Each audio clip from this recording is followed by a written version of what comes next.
Welcome back, welcome back, welcome back. How you doing? Anywhoozle. Welcome back, my favorite internet peoples on these algos internets. I've been going back and forth about this Vutastool today, but bear with me. It's been an interesting adventure, but I always love our sessions. I love coming to hang out with y'all. Yay! How's your day so far? How are you holding up? Let's take a moment to just appreciate the moment and get centered. And for at least the next hour, we're going to chit chat. We're gonna talk about the mess that is the current climate, all that good stuff. Dad, how you doing? Yeah, karibu, welcome. Yeah, if you're new to my Buddhist Tool Saturdays, aka Weekends with Winnie O, I welcome you, and I welcome you to join the club, follow, like, share if whatever I'm saying resonates with you. So welcome. All right, fam. So we'll get right to it.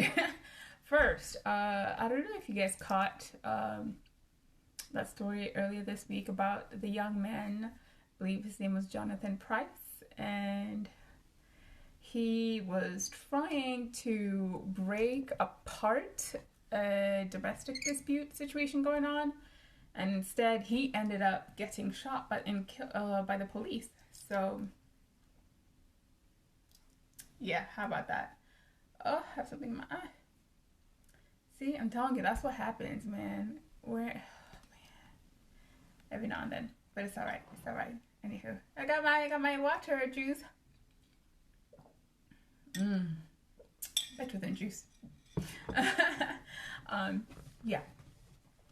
So Jonathan Price, he was, interceding, and that's the one thing I always say. Oh, we're gonna have a quick PSA moment here. Yes.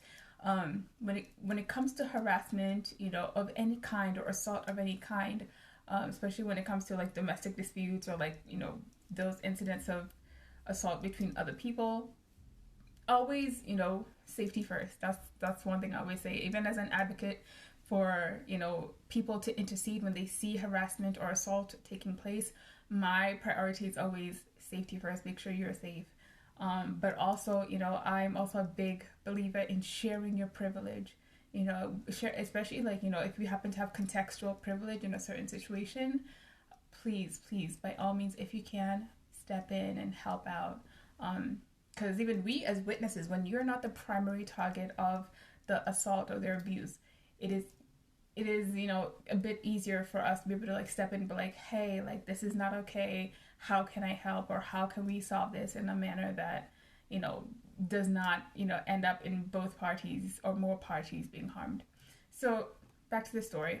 So with that, if you have experienced or witnessed harassment or assault taking place, be sure to harp it. Okay, go to www.harpnow.org. That's www.harpnow.org. Also, we have climate surveys on there for harassment and assault, and then a separate climate survey for police brutality incidents. So be sure to check that out. So back to this story. Okay. Jonathan Price steps in. My drink wants to co-host. So Jonathan Price, he steps in, trying to be a good Samaritan, just doing the right thing, right? He simply wants to do the right thing. Brother wanted to do the right thing and be a decent human being, because that's what we want. We want people to be decent human beings. Just be a good person. Just be a good person is what we ask for. Anywhoozle. Oh, my dress. Okay. Was kind of bunching up, but anywhoozle. So he steps in and he ends up being the victim of a police brutality incident. Now, when we talk about police brutality, the one thing that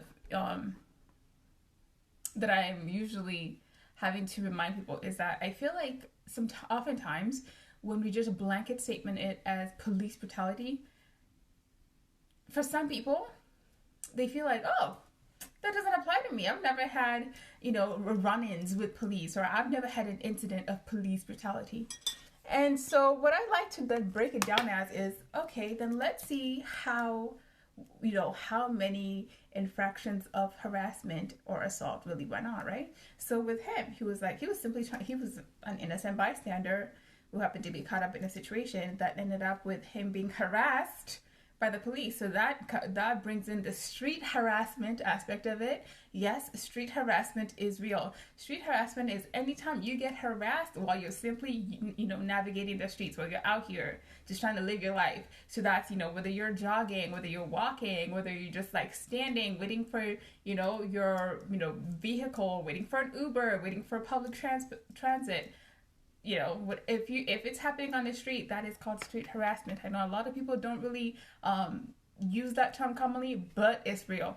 The second one is transit harassment, right?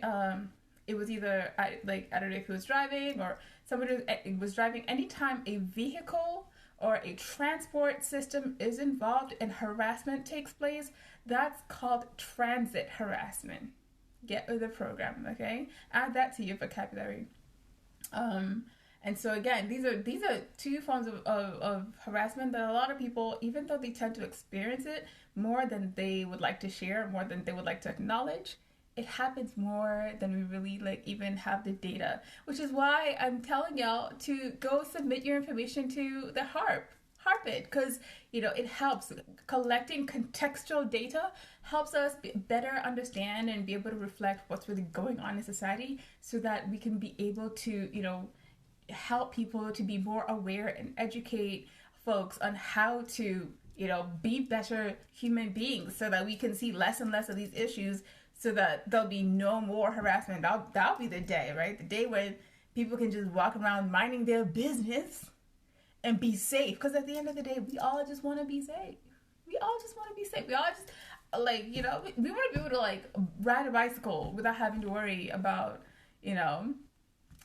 somebody harassing us, whether that is another civilian or a cop. Let's be honest, right?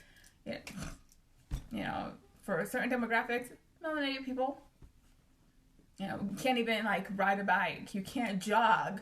You can't ride a scooter. You cannot, you cannot skateboard. You cannot just simply walk in public without worrying for your life. I mean, and there are people who still dare say that, systemic racism is over, that implicit bias does not exist, that, oh, and they gaslight you and say, oh, that is all in your head.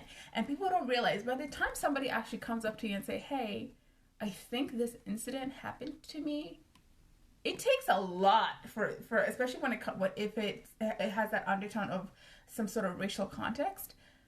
By the time somebody comes out and says, hey, I believe this happened, listen, that is not the time for you to be like, who are you to nullify their lived experience? Who are you to do that?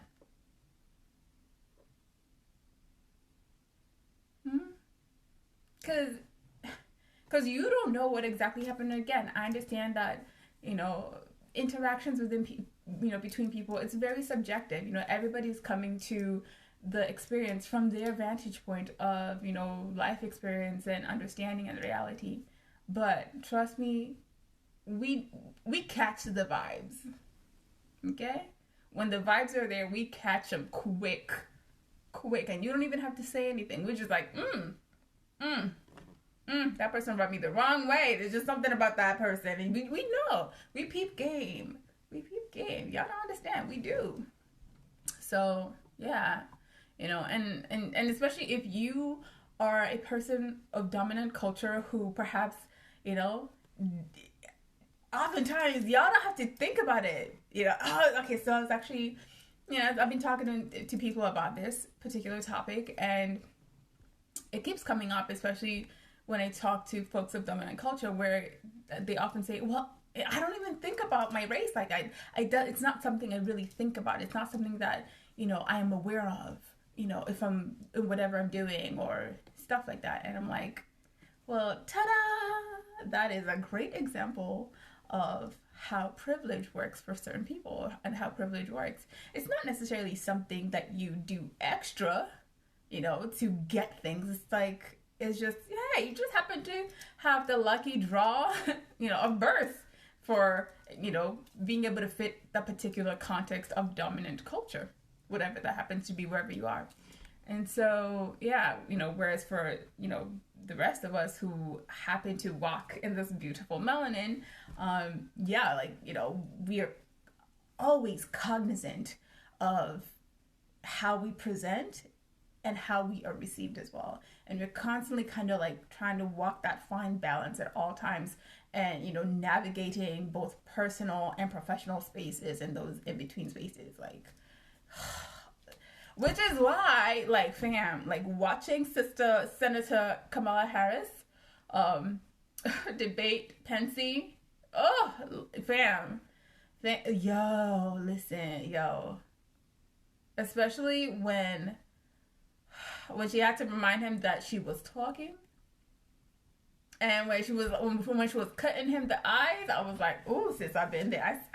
I was like, I see you, sis, I see you. Because sisters, we've all been there, and it's not just about being a sister. It's about, yeah, you're right. It's like about being a sister, like being that you're both a woman and you're melanated, you're a black girl. Like, society tone polices us. Society tone polices black people and especially women, differently than men. And so it's like, yo, watching her was so triggering. It was immensely triggering because I was like, I've been there. Like, all of us, who've been there were just like, dang, sis. Like, we could read. I peeped. I was like, ooh. I was like, in my head, I was kind of filling in the blank of what she was saying, kind of just like cutting him the eyes like this, over here. Look at him. Just look at him and his lying behind. Just look at him. He don't even know. But anyhow, it's all right. Pansy went back to mother and cried. And yeah, so like it really also bothered me how the moderator kept on allowing him to, to step over into her timing, like so much more than she allowed Sister Kamala to speak, to finish her sentences. I found that quite disturbing. And but then again, that is very much so like, yo,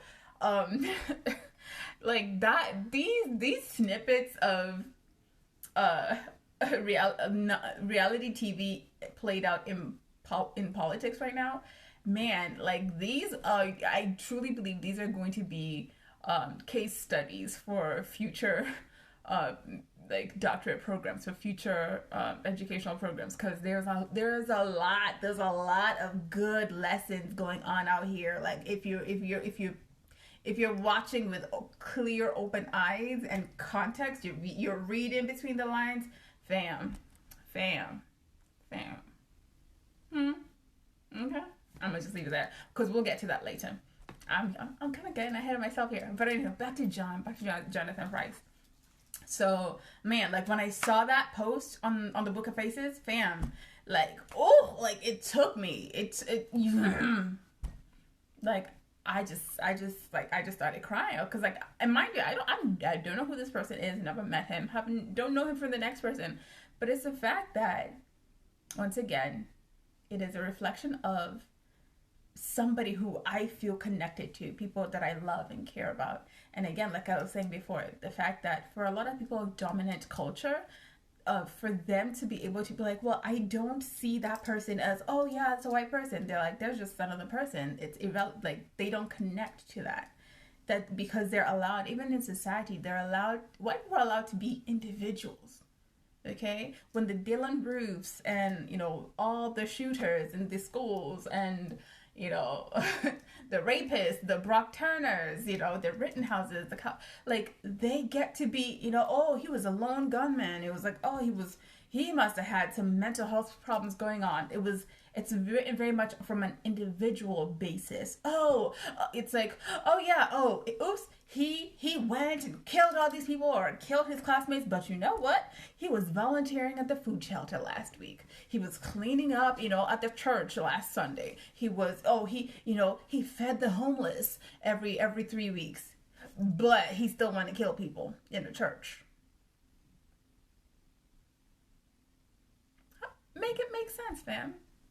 Whereas when it is people of anything other than dominant culture, white culture here, by the way, in this context, it's dominant culture, you understand. When it's anything other than that, it's always, oh, this person did this bad thing. And then let me tell you what else they did when they were in school. If they can't find a record, they will go back and go, oh, this person got tickets. Oh, this person ran a red light, or they didn't hand in the 6th grade homework. They missed 3 assignments in college. They got a B-. Their reach of it all, fam. Their reach of it all. They will reach for whatever it takes for them to justify and kind of paint this picture of why this person is bad. Even before they have their turn at, true justice. Because, even though we say like, oh, people are innocent until proven guilty, let's be honest. Mass media doesn't help with the narratives around Black and brown people. And those are straight facts. And then for Patsy to be out here saying, oh, but no, racism does not exist. I don't believe in that. I'm like, yeah, because to you, it gets to not exist in your world. And who are you? Who the freak are you to tell people who that is their lived experience that is not true? Hey, welcome. Yeah, we got more people like, share. Hey, yeah. Seriously, who are you to sit there and be like, oh yeah, that doesn't exist. That is not true. Fam, come on now. Come on. Mm-hmm. Yeah. So it'd be like that. But yeah, anyway, so back to the story. We're still at Jonathan Price. I'll be doing the co-hosting part of this in the second half. Please be patient with me. I really appreciate y'all. Thank you. And again, share the video. Let's get more people, because I know this is kind of like a pop-up live this weekend. But I welcome y'all. Oh yeah, so for today's topic is, let me tell y'all, I'll be quick. It is, I would say, the changing tides, problematic people, and history. Pretty much current events. Yeah. So we'll be discussing the Jonathan Price situation, tying it back to the Africa's history with colonization, and bring it back to the mess that is the current political shenanigery, yeah, and call it a day. So that's a quick rundown for those who are just popping in. All right, so anyhow, back to it. So when I first read that story about Jonathan Price, I was like, yo, it broke me. And then it was like, it was hard. I'll be honest, it was hard to sleep that day. And so, I share it, and I just try to clear my mind. I go to bed. The next day I wake up, and guess what? There were folks already, pulled up his problematic ideology and reasoning for why he didn't believe that police brutality is a thing. Okay? And that's sad, right? It's ironic, and it's sad that, he was like, oh, I've never had a problem with police. Based on his anecdotal evidence, he was like, I have no problem with the police. That's not been my experience. So I think they're good guys. But the very same people who he was advocating for are the ones who end up bringing him harm. Because at the end of the day, once again, we're not saying that it's individual people. We're saying that it is the system that is, performing as intended, which was to be against black people. All right, because policing stemmed from what? Slave patrols, slave capturers. So, I mean, technically, they're still performing exactly as designed. It was all by design. So, let's not act surprised, because they may have changed the name, but the intention and the execution of it all, pun very much intended, is very, in line with what it was meant to be. So, yeah, so then people started sharing about how, he actually, it wasn't for black people. He didn't believe in Black Lives Mattering. He was all blue lives, support the blue. But look at where that got him. It couldn't save him. It could not save him from these problematic bad cops. Because the system protects bad cops and punishes the so-called good cops. Whenever good cops try to speak up, we see time and time again that they face retaliation and they're pretty much pushed out. That's the truth. That's the truth. Okay? Let's be real. That's what happens. So, and it's sad because, let's be honest, Black people in America and really across the world are in abusive relationships with their Eurocentric governance. Period. Because it's not just, this police brutality problem is not just an American issue.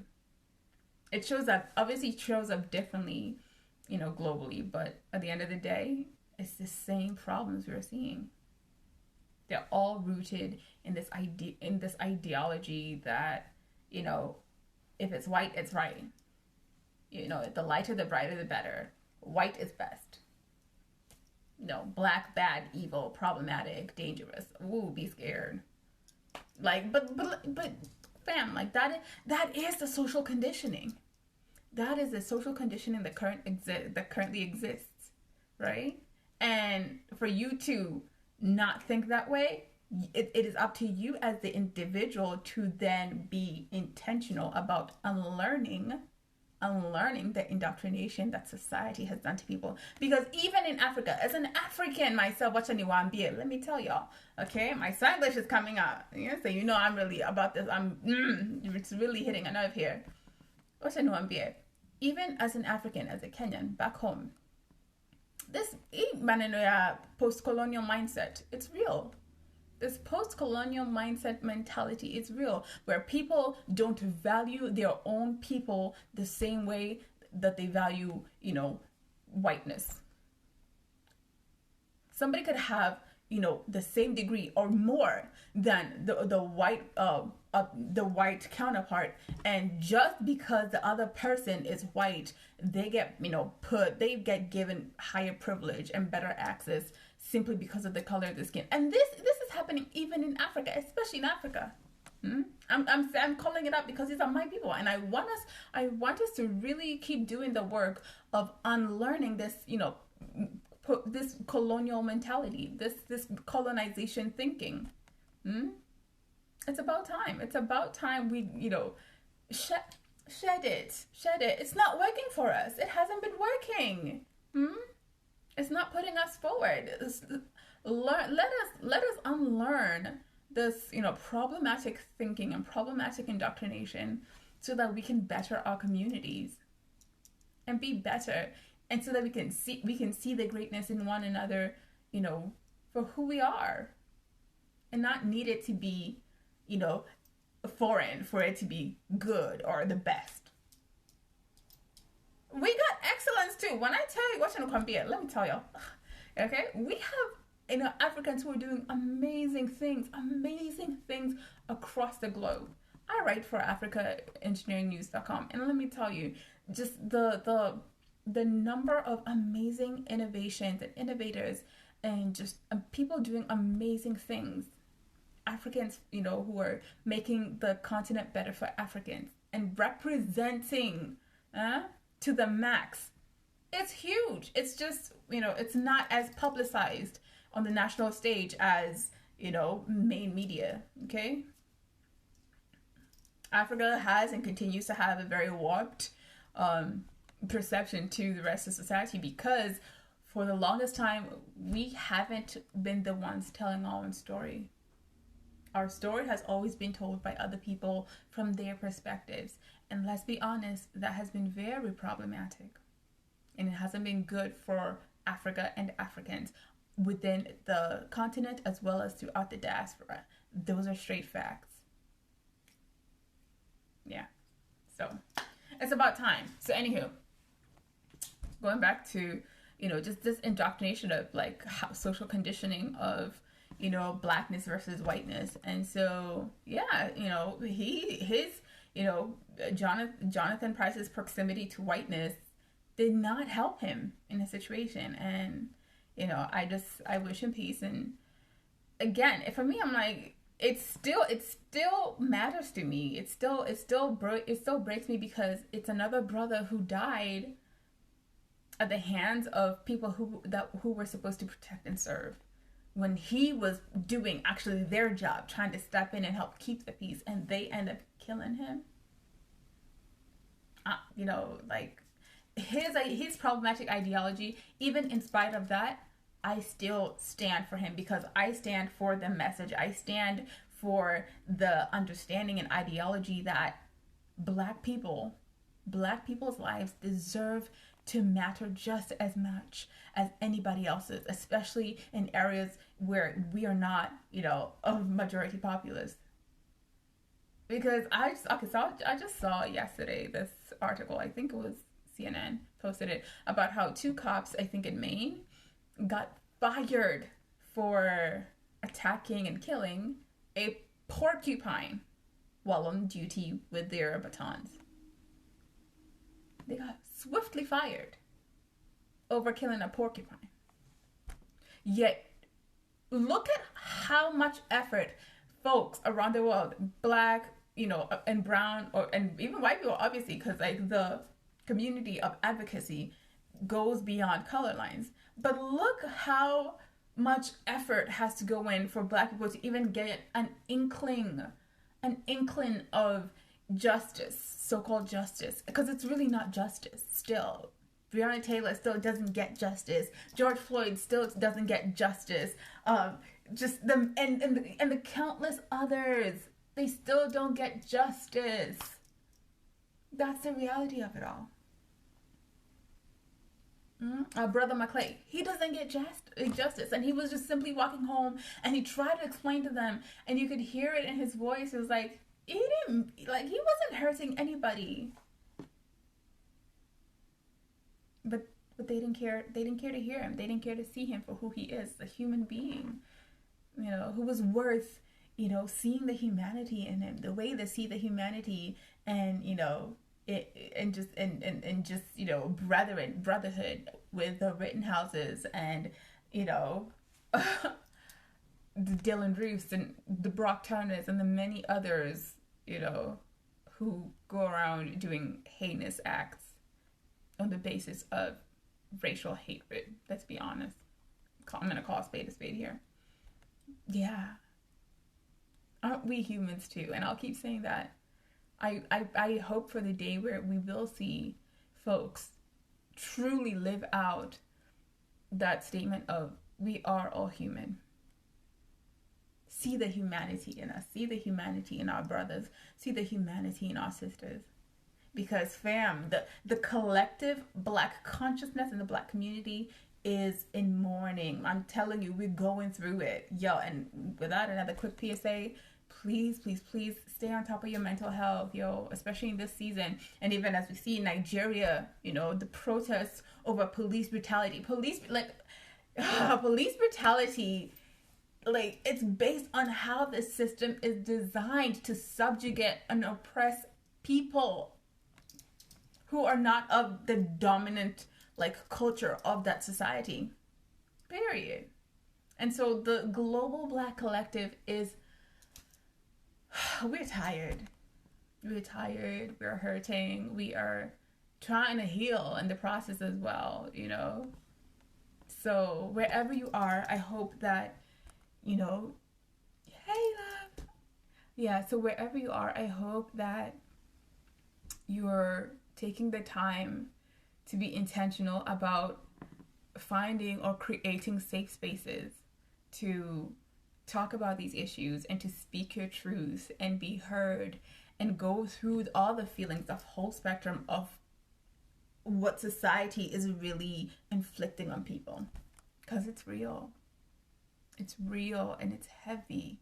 It's heavy. Like, fam. Which is why I do this. Like, as I said before, my point is to create and hold space for this, you know, for these moments of time to have this, you know, kind of moment of sharing so that we're reminded that it is important, that our lives still matter, our experiences are valid, you know, that somebody still cares. I care. If nobody else out there cares, I still care. I genuinely care. And I want for us all, brothers and sisters out there, in Melanin Nation, children of Africa, across the diaspora, and even back home, I pray, I sincerely pray for all of us to rise up, to be able to walk in the fullness and authenticity of all that we are. No code switching, no, you know, dulling down our shine, no, you know, giving away our power. No, as my sister Julia Mallory says, I'm paraphrasing her here, where she says, it is okay to take back your power. Normalize taking back your power. Black people, normalize taking back your power. And I will keep saying that. Occupy space. Be intentional in what you're doing. Be intentional in the way that you are walking out your calling. Be intentional in the way you're living and loving. Especially as we love on other Black people. Because, fam, like, we have to be intentional. We have to be intentional in the way we're loving within our communities. Yes, I know, you know, there are areas that, you know, we have to be better. We have to do better. I recognize that. But in context of the massacre and the hunting season that is going on, and the worst part is when it's inflicted and perpetuated by our own people. Even in Kenya, they were having issues with police brutality. It's not, that's what I'm saying, it's not just an American issue. Police brutality is across the world, and even in areas where we are the dominant culture.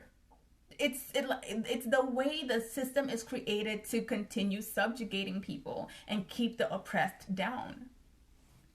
It's a control mechanism. So until we get back to a system that prioritizes community, all right, and true harmony and balance, we will continue having these problems, which is why I will keep saying, abolish the police.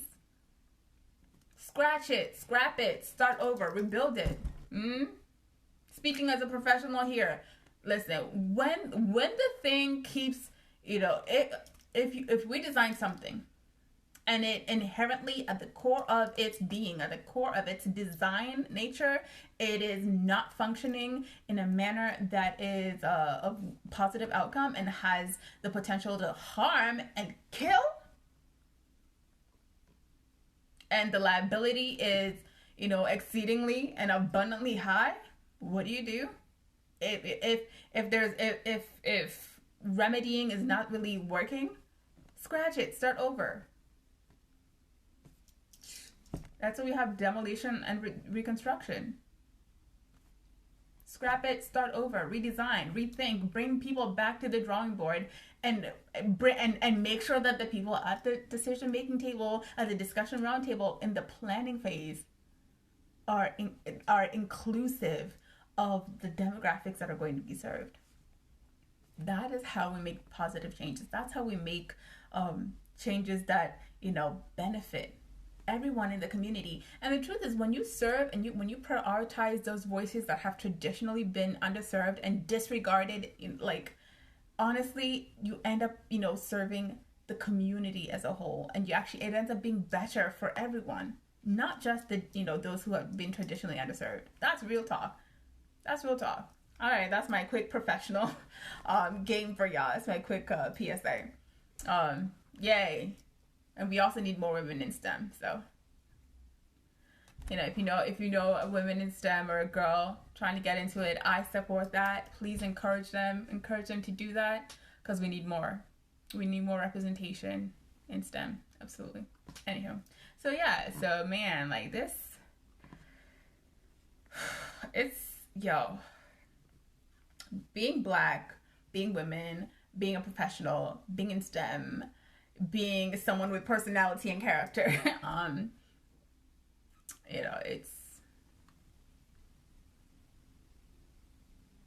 it's an experience. All I'm going to say is please continue to speak up for and encouraging those in your circles of influence who are all these things. Support them. And don't support them in secret, like after the meeting, whatever. When they speak up, we need your support to be just as loud. Don't come and tell us, oh, whisper in the background. No, fam. I need your support to be just as loud. And in the boardrooms, in the meeting rooms, when we're calling out the BS, that some people want to perpetuate, when we're calling it out, I need your support to be just as loud in real time. Okay? You may not feel comfortable saying it, but when somebody else steps up and says it, support them. Let them know that you're backing them. Let them know that they are on the right path. Let them know that, oh, thank you for educating us. Thank you for reminding us of something that we didn't notice that it was important. And that's across all sectors of society and how society runs, basically.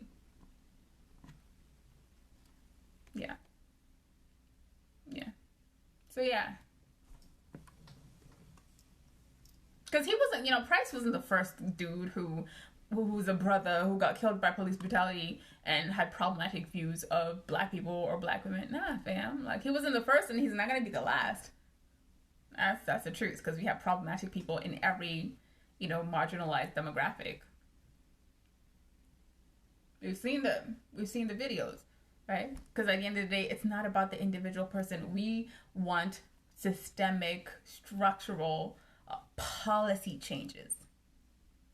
Because I don't care if you're a racist. Personally, to me, I couldn't care. I couldn't. But when your racism, overflows into you being a professional who creates policies and creates this built environment in a manner that, continues to underserve people who look and walk experiences like mine, then I become concerned. But if it's just a personal opinion, all right, everybody got them, whatever. If you're not, I will even give you the chance to unlearn. I will do my best. I will try. Okay, fine, let's work with you. But if it's clear that you are, just committed to your intentional ignorance. If you're really committed to that, as I've said before, there are some people, there's some instances that you're just this is not my ministry. This right here, this is not my ministry. Apana, this. I have not been blessed. My salvation hasn't reached that level yet. I was this requires a heck of a lot more emotional and capital than I have to expend on this person. And that is okay, fam. Protect your energy. Black people, Mamaland people, children of the motherland, wherever you are, protect your energy. Please do not overexert yourself for people who are committed to ignorance. Apana, let them be. There's somebody else out there who if they're meant to have their road to Damascus moment, if they're meant to have their moment of awakening and epiphany and realization that their thinking is fouled up, that person who is meant for them to reach them at the right time in the right season will get there. I truly believe that. They will get there in due time. But it's costing you more of your emotional capital than you have capacity for in that time, protect your peace, fam. Take back your power and protect your peace. I give you permission to do that. I urge you to do that, and I encourage you to do that. Absolutely. Okay. Yeah, and again, like, which, for people who, especially of dominant culture, who are like, oh, y'all keep bringing up the past. It's, it's all the way back then. I wasn't talking about that. I'm like, well, last I checked, folks really be loving their history. Like, people love to do reenactments of these Civil War. They love to do reenactments of all these dead people. They love these old dead men on their money. But when it comes to you as the oppressed, speaking, your truth and giving voice to your heritage and your ancestral experience, then it becomes oh, you need to leave the past in the past. Why don't we leave Eurocentric history in the past and not bring it up? Why? What? Oh yeah, because that's just called politics. That's just called, oh yeah, history, not white history. It's just called history. Ding ding ding. Privilege showing up again. Privilege is a heck of a thing, like crack. Right? Who was that? Who was the rest in peace, Charlie Murphy. Oh my god, I loved his skits on the Chappelle Show. He was like, oh yeah, cocaine. He was like, cocaine is a hell of a drug. So is privilege, fam. Oh, sorry, excuse me. So is privilege. Yeah.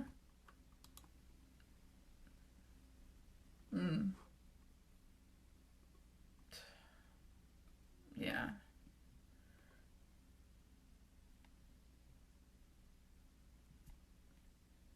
And, speaking of history and, like, people are like, oh, keep your history over there.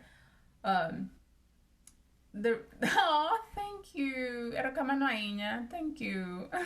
If you watch this. Yeah. So speaking of history, people always like, oh, but like, we don't have the documentation of African history, da da da.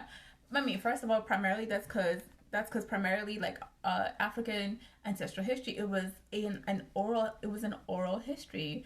The griots, the chief storytellers, they were held in the most highest regard because they held the stories of the people and the generations long gone. They kept the culture, they kept the tradition, they kept the teachings of the storytellers of the customs of the people, of the tribe, of the community, right? Long gone, and they were so important because it was like, I believe for most of them, it was a lifelong journey, right? They were trained since childhood to be the storytellers, to be the keepers of the story. And again, I keep harping on this. Why? Because it is important to know your story. It is important to tell your story from your own vantage point. Because if you don't, somebody else will, and they will F it up and make you look like you are the crazy one, right? Zora Neale Hurston said, if you are silent about your pain, they will kill you and say you enjoyed it. Ain't that the truth, my people? My people across the diaspora, ain't that the truth? If you don't tell your story, they will kill you and say that you enjoyed it. From the Mau Maus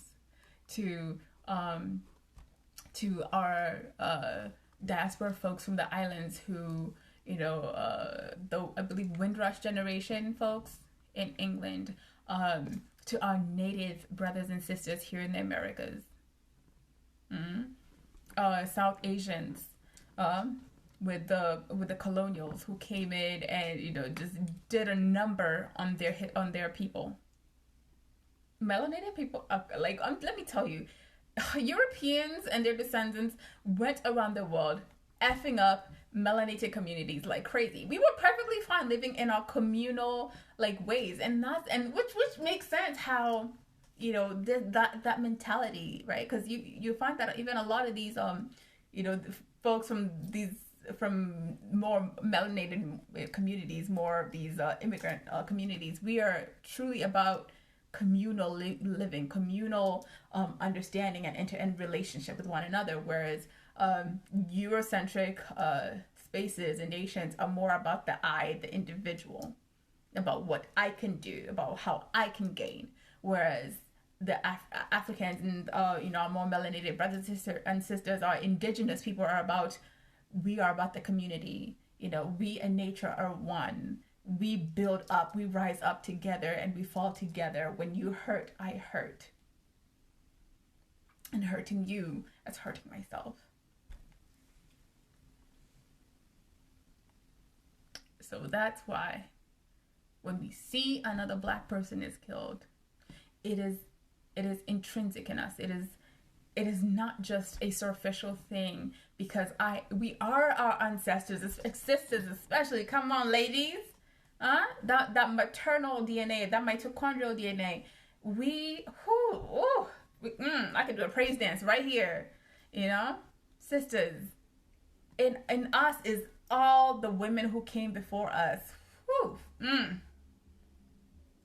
That is so powerful if you take a moment and just sit with that.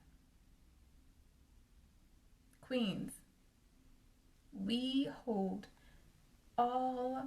genetic coding from every, you know, women who came before us, whose genetic material we carry. We hold that. We are our ancestors, and we carry our ancestors forth for those of us who choose to, you know, continue the lineage. We will continue giving that to the future generations, and they will carry us with them as well. That is powerful. Which is why for me, it always kind of, it stops me in my track whenever I sit and think, because I've had those moments where it's like it sits in my spirit so deeply that I am my ancestors.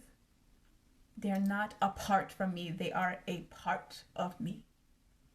I said it in trademark. They are not apart from me. They are a part of me. Hashtag I am my ancestors. And I am somebody's ancestor. And it's a blessing to know that. Walk with that understanding in all you do. Walk with that. Whew, I wasn't even planning on going there, but yeah. So for those of you in dominant culture who are like, well, what can I do? Like, how? It was like, all I'm saying is, first of all, stop being an ally. F that, because as I have spoken to a lot of people, you know, they've said this whole idea of allyship kind of also comes with this connotation of, oh, it's something outside of myself. It is not something that I am intrinsically a part of the solution. Whereas what we're saying is, you are absolutely the key to the solution. You, as a dominant culture person, representative, you are in the prime position to stop racism, to stop oppression. If you're of dominant culture, you are in the right position to stop the continued subjugation of oppressed peoples, whatever their demographic and identity is. Yeah, right? Because again, I'm going to stretch it and, you know, kind of try to correlate it to, like, let's say when we talk about rape, right? It's a harsh thing. And in as much as society keeps putting the onus on women to do all these things to, you know, overcome and be and make sure that they don't become victims of rape, you know, don't put on makeup, don't wear jewelry, don't be visible, you know, shrink yourself, don't be loud, wear these kind of clothes, do all these things, don't be alone with a man, don't do this, you know, be very clear and tell him to stop. It's like we put so much weight and the onus of the burden on the victim, on the potential victim, instead of saying, hold up, who is really the problem here? Rapists. And I understand also, yeah, women can also be rape. Women can also be perpetrators of rape, but statistically, it's men. So, if we want raping to stop, guess who has to be the person in charge of stopping rape? Rapists. And you can run tell that. Tell them. If rapists stop raping, hey, there would be no rape anymore. Quote me on that too. I said it. If rapists stop raping, rape would not be a problem anymore. But we're not ready for that conversation though. And speaking of rapists or alleged rapists, fam, how about that Cheeto monster in charge? Man, Cheeto monster had us all vexed and just perplexed and just in need of getting therapy tokens. Like, fam, listen, after these debates, I kid you not, I am proposing this, okay? Like, fam, the government needs to give us tokens for free mental health care services, fam. Because,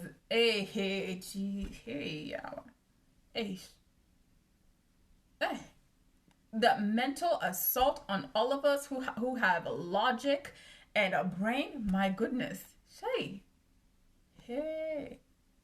We need those tokens. We need to go get therapy after the mess that we are seeing and going through. Yeah. It needs to be like, because it's a mess. This debate season of these presidential candidates is a mess.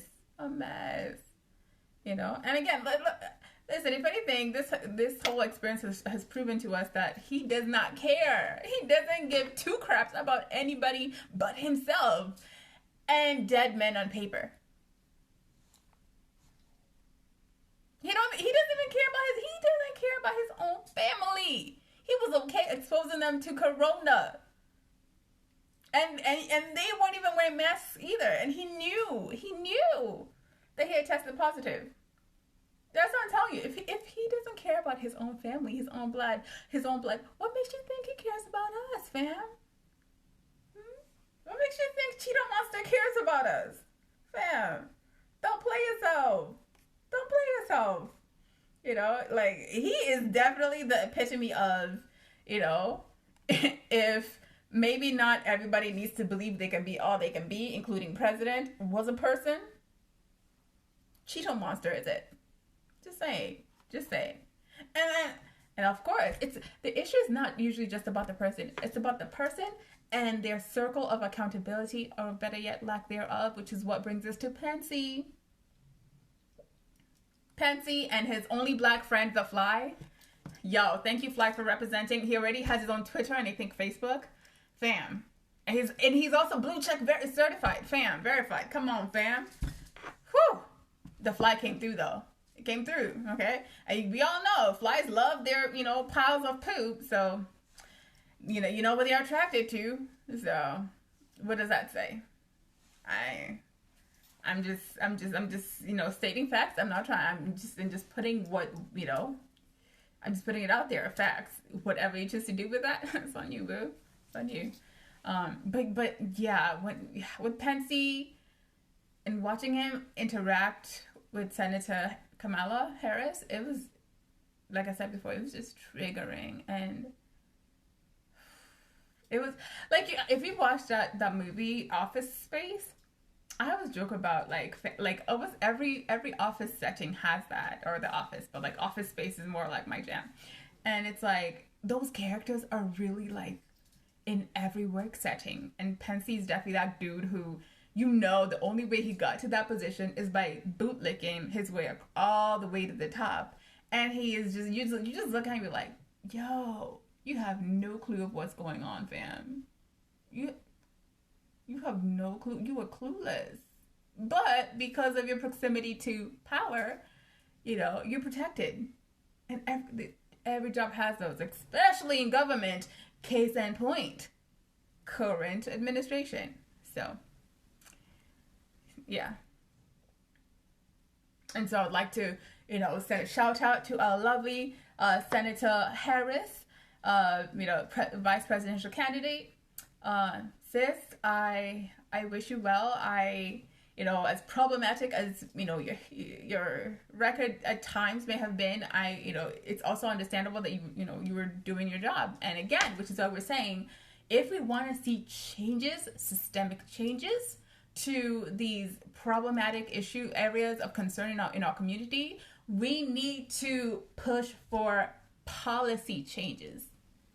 Because oftentimes our adjudicators, our like the jurors, the judges, the prosecutors, they are tied by the policies. They have to comply with the policies. And if you do not agree with the current policies and how they're implemented and how they're working, or rather not working and being unjustly executed, vote in your local elections, fam. Hello. It's simple.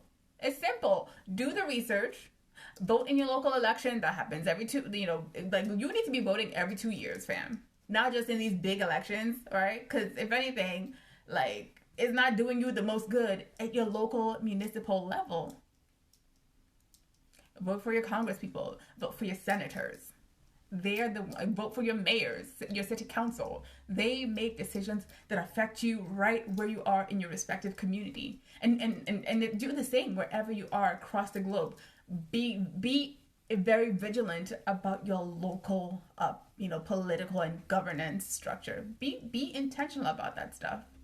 Demand equity, demand intentional inclusion, demand positive changes. If it's not working for the community and the community rises up and says, this is no longer working for us, fix it, or we'll get you out. Oh, trust me, they will rock in line real quick. And 'tis the season to do it. By all means, I support that. And then even for the judge that has been proposed to replace RBG, rest in peace. I saw this kind of promo where they're somebody posted about good luck to them trying to say she is a racist, but she has adopted black children from Haiti. I was like, fam. Proximity to blackness does not absolve you from racial ideologies. And also, as we talked about earlier with Jonathan, proximity to whiteness does not afford you the same privilege and protection that whiteness comes through in its original skin bag. Adjacency, might help a little bit if they're willing to activate that and use it to cover and speak up and stand up for you. But, if they're not there, sorry, fam. So again, similarly with blackness, didn't slave owners have slaves? They had tons of black people around them. Did that make them any less racist and hateful and evil? No. They were screwing and they were raping black women. They were raping Africans. And even when we talk about colonizers in African nations, when they're colonizing our people, they were abusing these women. They were raping the women, not because they loved them. Because again, as I've said time and time again, you cannot F away the racism. You cannot screw away the hate. You cannot. So no, dating a black person does not make you unracist. Marrying a black person does not make you unracist. Sleeping with them, effing them, does not make you a non-racist. You choosing to not be racist makes you a non-racist. And when you are actually not racist, you don't have to say, I'm not a racist. I don't believe in racism. Because your actions will show it. Because I've realized oftentimes when people get triggered to have to remind people, oh, no, I'm not a racist. Oftentimes it's not because the person has said you're a racist. It's because you, as a person of problematic ideology, your internal guidance system has triggered you and put up the mirror to you and showed you who you truly are, and you felt internally convicted in that moment. We are not doing the work of convicting you. It is your own internal guidance that convicts you and calls you out to be better. And that's all I ask for, my brothers and sisters. Let's be better. Let's love one another better. Let's be intentional about being inclusive and welcoming and speaking up for those who, cannot or do not have the space to speak up. All right? So, I hope you guys have enjoyed this. Until my next Vuta stool, please do come back, like, share, stay connected, comment, all that good jazz. All right? Take care, fam. All right. See you next time.